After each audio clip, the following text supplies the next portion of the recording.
بسم اللہ الرحمن الرحیم۔ ایک دفعہ حضرت عیسیٰ علیہ السلام اپنے شاگرد کے ساتھ ایک سفر پر جا رہے تھے۔ راستے میں ایک جگہ آرام کی عرض سے روکے اور شاگرد سے پوچھا، تمہاری جیب میں کچھ ہے؟ شاگرد نے جواب دیا، جی میرے پاس 2 درہم ہے۔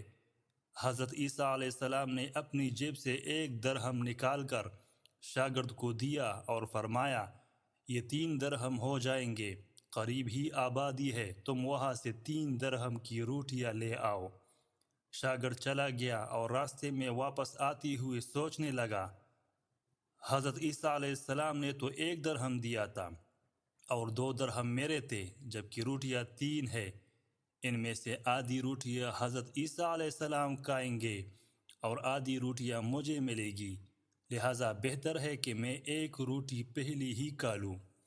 چنانچہ اس نے راستے میں ہی ایک روٹی کھا لی اور باقی 2 روٹیاں لے کر حضرت عیسیٰ علیہ السلام کے پاس پہنچا۔ حضرت عیسیٰ علیہ السلام اور شاگرد نے جب کھانا کھا لیا تو حضرت عیسیٰ علیہ السلام نے شاگرد سے پوچھا کہ 3 درہم کی کتنی روٹیاں ملی تھی؟ شاگرد نے جواب دیا، اے اللہ کے نبی، 2 روٹیاں ملی تھی، ایک آپ نے کھائی اور ایک میں نے کھائی۔ حضرت عیسیٰ علیہ السلام خاموش ہو گئے، کچھ دیر بعد وہاں سے روانہ ہو گئے۔ راستے میں ایک دریا آیا۔ شاگرد نے حیران ہو کر پوچھا، اے اللہ کے نبی، ہم دریا عبور کیسے کریں گے جبکہ یہاں تو کوئی کشتی بھی نظر نہیں آ رہی؟ حضرت عیسیٰ علیہ السلام نے فرمایا، گھبراؤ مت، میں آگے چلوں گا، تو میرا دامن پکڑ کر پیچھے چلتے آنا، خدا نے چاہا تو ہم دریا پار کر لیں گے۔ چنانچہ حضرت عیسیٰ علیہ السلام نے دریا میں قدم رکھا اور شاگرد نے بھی ان کا دامن تھام لیا۔ اللہ کے حکم سے آپ نے دریا اس طرح سے عبور کر لیا کہ آپ کے پاؤں بھی گیلے نہ ہوئے۔ شاگرد نے دیکھ کر کہا، میری ہزاروں جانیں آپ پر قربان ہو، آپ جیسا صاحب اعجاز نبی پہلے کبھی مابعوث ہی نہیں ہوا۔ حضرت عیسیٰ علیہ السلام نے فرمایا، یہ معجزہ دیکھ کر تیرے ایمان میں کچھ اضافہ ہوا؟ شاگرد نے جواب دیا، جی ہاں، میرا دل نور سے بھر گیا ہے۔ پھر حضرت عیسیٰ علیہ السلام نے فرمایا، اگر تمہارا دل نورانی ہو چکا ہے تو بتاؤ روٹیاں کتنی تھی؟ شاگرد نے جواب دیا، اے اللہ کے نبی، روٹیاں صرف 2 ہی تھی۔ پھر حضرت عیسیٰ وہاں سے آگے چل دیے۔ راستے میں ہرنوں کا ایک گول گزر رہا تھا۔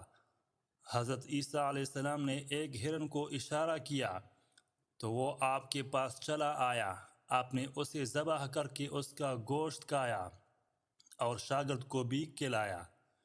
جب دونوں گوشت کھا چکے تو حضرت عیسیٰ علیہ السلام نے اس کی کھال پر ٹھوکر مار کر کہا کہ اللہ کے حکم سے زندہ ہو جا۔ ہرن زندہ ہو گیا اور واپس دوسرے ہرنوں سے جا ملا۔ شاگرد یہ معجزہ دیکھ کر حیران ہو گیا اور کہنے لگا، اللہ کا شکر ہے کہ جس نے مجھے آپ جیسا نبی اور استاذ عطا فرمایا۔ حضرت عیسیٰ علیہ السلام نے فرمایا، یہ معجزہ دیکھ کر تمہارے ایمان میں کچھ اضافہ ہوا؟ شاگرد نے کہا، اے اللہ کے نبی، میرا ایمان پہلے سے دگنا ہو چکا ہے۔ حضرت عیسیٰ علیہ السلام نے فرمایا، پھر بتاؤ روٹیاں کتنی تھی؟ شاگرد نے پھر وہی جواب دیا، اے اللہ کے نبی، روٹیاں بس 2 ہی تھی۔ عیسیٰ علیہ السلام پھر آگے کی جانب چل پڑے۔ ایک جگہ پر قیام کیا تو دیکھتے ہیں کہ ایک پہاڑی کے دامن میں سونے کی 3 اینٹیں پڑی تھی۔ حضرت عیسیٰ علیہ السلام نے فرمایا، ایک اینٹ میری ہے اور ایک اینٹ تمہاری ہے اور تیسری اینٹ اس آدمی کی ہے جس نے تیسری روٹی کھائی تھی۔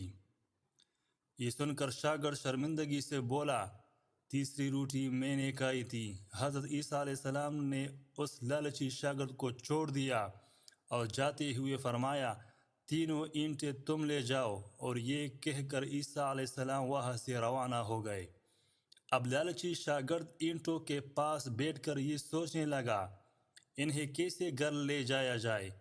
اسی دوران کچھ ڈاکو کا وہاں سے گزر ہوا انہوں نے جب دیکھا کہ ایک شخص کے پاس سونے کی 3 اینٹیں ہیں تو انہوں نے اسے قتل کر دیا اور آپس میں کہنے لگے کہ اینٹیں 3 ہیں اور ہم بھی 3 ہیں، لہٰذا ہر ایک شخص کے حصے میں ایک ایک اینٹ آئے گی۔ اتفاق سے وہ تینوں ڈاکو بھی بھوکے تھے۔ انہوں نے ایک ساتھی کو پیسے دے کر کہا کہ شہر قریب ہی ہے، تم وہاں سے روٹیاں لے کر آؤ اور کھانا کھانے کے بعد ہم اپنا اپنا حصہ تقسیم کر لیں گے۔ چنانچہ وہ شخص روٹیاں لینے گیا اور دل میں سوچنے لگا، اگر میں روٹیوں میں زہر ملا دوں تو باقی دونوں ساتھی مر جائیں گے اور میں تینوں اینٹوں کا اکیلا مالک بن جاؤں گا۔ جبکہ دوسری طرف اس کے دونوں ساتھیوں نے آپس میں مشورہ کیا کہ اگر ہم اپنے ساتھی کو قتل کر دیں تو ہمارے حصے میں 1.5 اینٹ آئیں گی۔ جب ان کا تیسرا ساتھی زہر آلودہ روٹیاں لے کر آیا تو انہوں نے منصوبے کے مطابق اس پر حملہ کر کے اس کو قتل کر دیا۔ قتل کرنے کے بعد انہوں نے خوشی میں سوچا کہ اب کھانا کھا لیں، ہمیں کھانا بھی زیادہ مل گیا اور سونا بھی۔ پھر جب انہوں نے روٹیاں کھائی تو وہ دونوں بھی زہر کی وجہ سے وہی مر گئے۔ پھر جب واپسی پر حضرت عیسیٰ علیہ السلام اسی راستے سے گزرے تو دیکھا کہ اینٹیں ویسی کی ویسی رکھی ہے، جبکہ پاس 4 لاشیں پڑی ہے۔ آپ نے یہ دیکھ کر ٹھنڈی سانس بھری اور پھر فرمایا، دنیا اپنے چاہنے والوں کے ساتھ یہی سلوک کرتی ہے۔